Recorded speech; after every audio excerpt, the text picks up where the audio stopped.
Hier, nous commémorions les massacres du 7 octobre. Il était essentiel de rendre hommage aux victimes de cette horreur et d'avoir une pensée pour les otages. Mais attention, l'émotion que nous partageons ne peut pas invisibiliser le fait qu'Israël mette la région à feu et à sang, alimentant une spirale de haine extrêmement menaçante pour sa propre sécurité à long terme. Israël continue sa guerre contre les journalistes. Il y a 2 jours, l'armée israélienne a tué un jeune journaliste palestinien de 19 ans, ciblé parce que journaliste. C'est le 168e à être tué. En parallèle, Israël continue sa guerre contre l'ONU, dans le plus grand mépris du droit international. L'armée israélienne a tué 220 employés de l'UNRWA en Palestine et 2 employés de l'agence de l'ONU pour les réfugiés au Liban. Antonio Guterres a été banni du pays.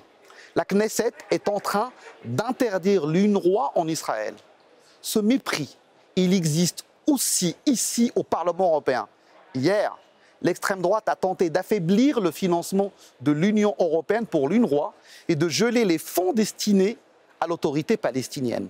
Pendant ce temps-là, l'armée israélienne continue les massacres à Gaza, en Cisjordanie et au Liban. Et loin de respecter la décision de la Cour internationale de justice, la colonisation bat son plein dans les territoires occupés. Plus de 45 000 morts à Gaza, plus de 2 000 morts au Liban. Quand s'arrêtera-t-on?